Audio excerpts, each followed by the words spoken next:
Don Víctor Sánchez del Real, que es diputado de Vox por Badajoz, pero que es una de esas personas que empatiza y mucho con esas dos plazas españolas en el norte de África. Don Víctor, muy buenas tardes. Pues Xavier, Y gracias. empatizamos todos y yo creo que debería ser una obligación de todos los españoles visitar al menos una vez en su vida Ceuta y Y Melilla. Melilla, sí señor, estoy de acuerdo. Y verían que son plazas con una historia que les une indefinidamente con España y de una singular belleza también. Bueno, usted tiene además raíces personales, digamos, que le unen Sí, bueno, con el norte de África. Sí, esto sorprende mucho a algún diputado que me ha llamado varias cosas. Yo soy africano de nacimiento, pero nada, meramente Bueno. coyuntural en el Sí, sentido pero de un padre sirviendo a España y uno nace. Cuando uno es hijo de militar, uno nace donde le toca. En mi caso, tres hijos, tres hermanos somos y cada uno de un sitio. Pero sí es cierto que igual que cada uno de nosotros amamos cada rincón de España, pues es lógico que Ceuta y Melilla, además, que están situados en uno de sus extremos, pues que es el Finisterrae, pero del sur, pues que sean tan visitados y tan defendidos como puede ser la Plaza de España de Mérida o la Plaza de España sin duda alguna.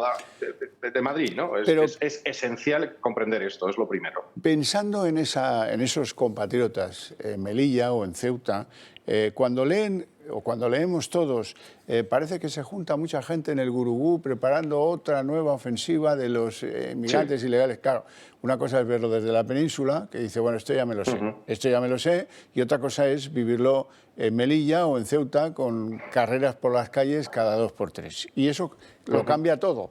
Y sobre todo cuando a uno le insultan y forma parte de un país y el país no pone pies en pared y no dice no le consiento el insulto, y me refiero a lo del presidio ocupado para referirse a la ciudad de Melilla, pues eso a mí me parece enormemente grave.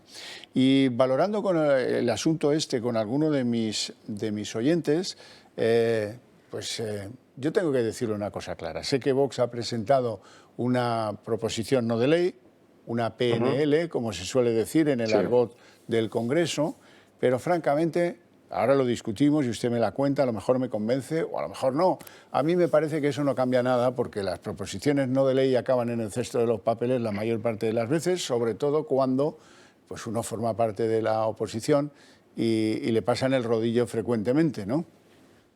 Bueno, no solo estoy de acuerdo con usted, don Xavier, sino que mi intervención en el Congreso defendiendo esta PNL con otro compañero empezó precisamente diciendo eso de a mí me tienen todavía que explicar para qué sirve una proposición no de ley, pero sí sirve para algo. ¿Vale? O sea que estamos tan de acuerdo que hasta está en las actas del Congreso.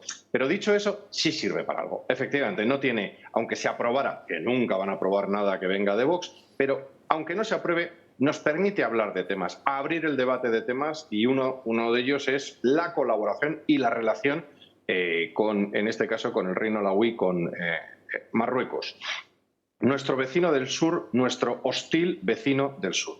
Y cuando hablo de hostilidad, hablo de una hostilidad continua, permanente y una permisividad continua y permanente por parte de España. Están saliendo imágenes, las veo yo también, en las que vemos elementos tan sencillos como, mire usted, cuando se delimita la frontera de Melilla o se delimita la frontera de Ceuta con el que emerge después, que esto hay que recordarlo siempre, ciudades españolas vinculadas a lo que era la Hispania, sea romana de Occidente o incluso la romana de Oriente, desde los tiempos de que esto se llamaba Hispania, y que además son ciudades españolas, en el caso de Ceuta, antes portuguesa, y decide incorporarse al Reino de España cuando la separación de ambos reinos, y alrededor les crece una nueva entidad, que aparece mucho más recientemente, que es Marruecos como entidad. Bueno, pues cuando se establecen los límites fronterizos de estas ciudades, se establecen unos territorios, vamos a decir, tierra de nadie. En un caso, en Melilla, creo recordar que fue con un cañonazo, y a esa distancia es España.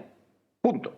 Bueno, pues España ha permitido a lo largo de décadas que ese territorio, en alguna de las imágenes que lo vemos en Ceuta y en Melilla, ha ido siendo ocupado ilegalmente, literalmente ocupa con K, por edificios, instalaciones de Marruecos. Es decir, Marruecos ya nos ha invadido parte de Ceuta y Melilla saltándose esos territorios. Lo mismo que nos pasa con la plataforma continental en Ceuta, en Canarias, o nos pasa con las aguas en torno al Peñón de Gibraltar, que se apropia de ellas sistemáticamente Inglaterra, en este caso el Reino Unido, a través de su colonia de Gibraltar. Bueno, pues esta permisividad de décadas de España hace que Gibraltar crece, Marruecos avanza y ya está pegado a la valla. Entonces, ¿qué hace España?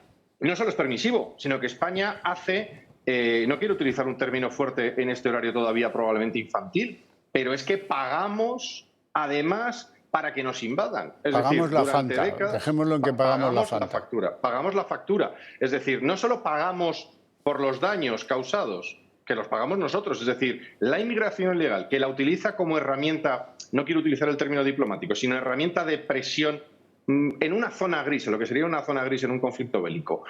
Marruecos es evidente, y también Argelia ha aprendido esto, podemos hablar de ello también. Mira, ahí se ven las imágenes de hasta mezquitas en territorio que es español. Bueno, pues estamos pagando, ellos utilizan esto como una medida de presión. ¿Que quiero meter presión a España con algo? Le echo a los inmigrantes ilegales hasta la frontera, llegando hasta la invasión de hace ya unos meses, en la que más de 10.000 personas saltaron la frontera. En este caso, extraordinariamente, no eran, en este caso, lo que se ha dado a llamar subsaharianos, habitantes de otros países de África que llegan a estas fronteras, sino incluso con los propios nacionales marroquíes.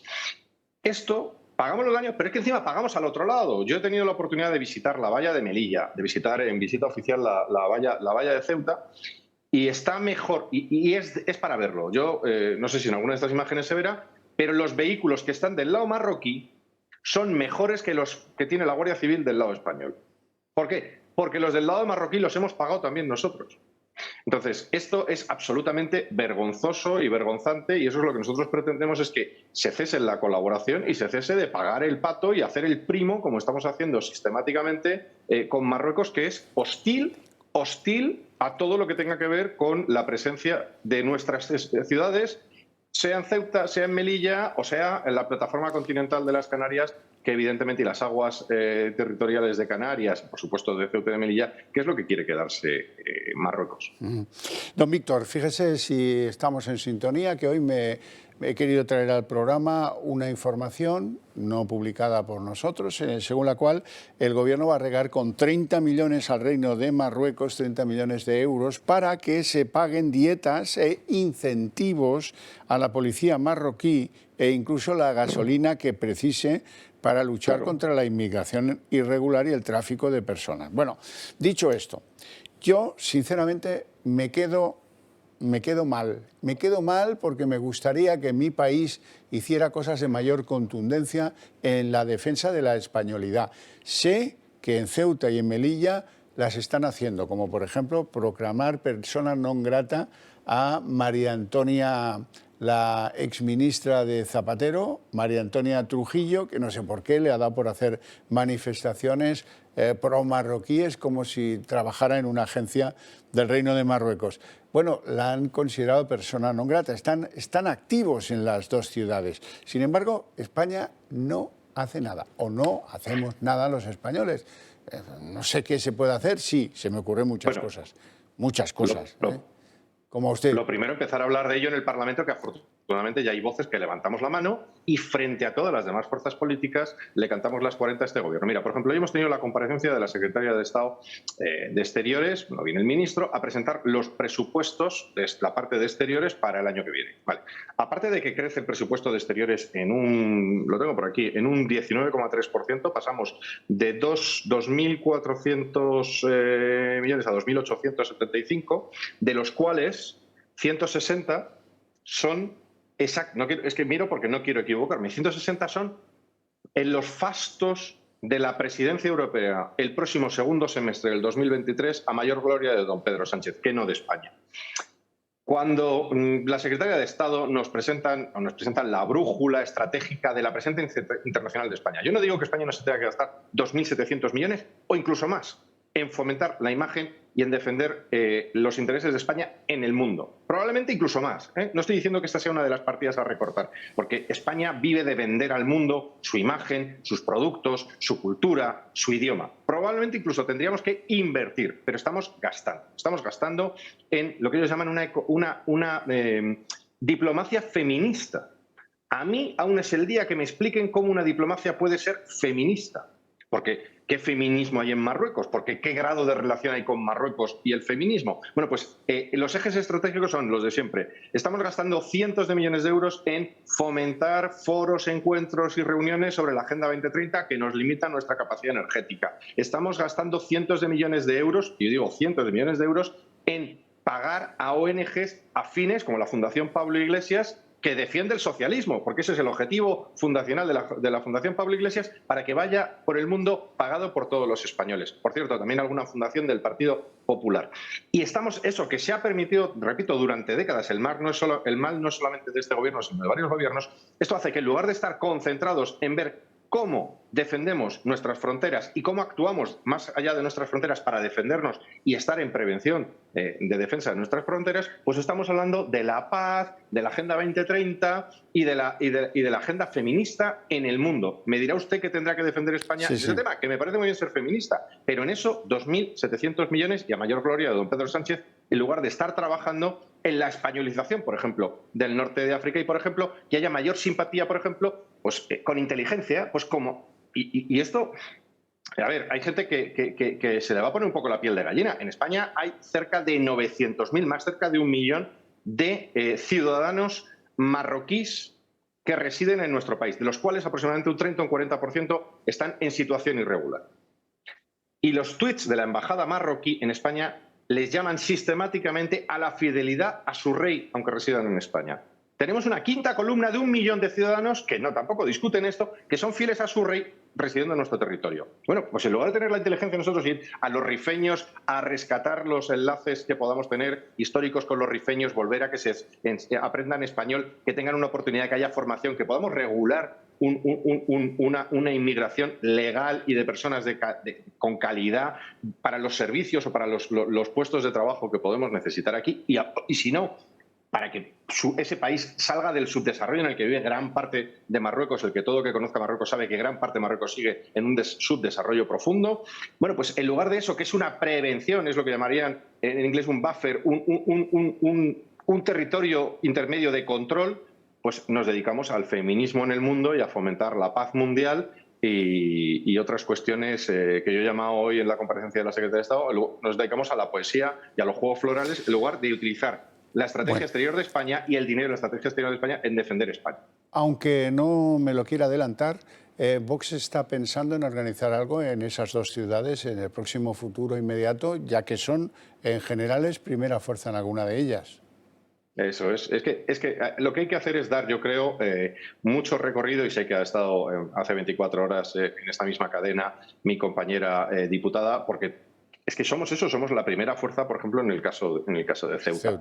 Hay que escucharles más. Vuelvo a lo que decía al principio. Los españoles tenemos que visitar Ceuta y Melilla. Hay que visitar toda España y de camino, además, invitados ustedes a parar en las magníficas zonas como puede ser Badajoz. De camino pueden hacer una paradita y quedarse la noche antes de seguir hacia Cádiz. Pero hay que visitarlo todo. Pero hay que escucharles, yo siempre meto cuña, ya lo saben, pero hay que escucharles más, hay que dar más voz a nuestros conciudadanos, a nuestros compatriotas de Ceuta y de Melilla en sus necesidades.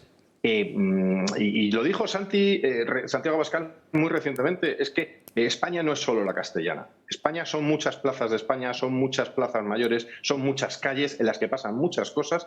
Y Ceuta y Melilla, hoy estamos hablando de esto, pero hay que dar más cobertura a lo que piensa la gente y a veces no hay que hacer gestos.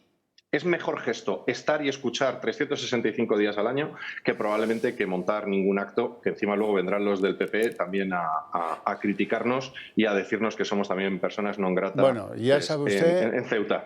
Ya sabe usted que a mí no me duelen prendas para hablar de Ceuta y de Melilla, y es más, me quedo con el corazón encogido porque me parece que hacemos poco por ellos en estos momentos de dificultad. Te agradezco mucho que hayas estado con nosotros, tus opiniones todavía más en el programa, y te mando un fuerte abrazo. Feliz tarde. Un abrazo muy fuerte.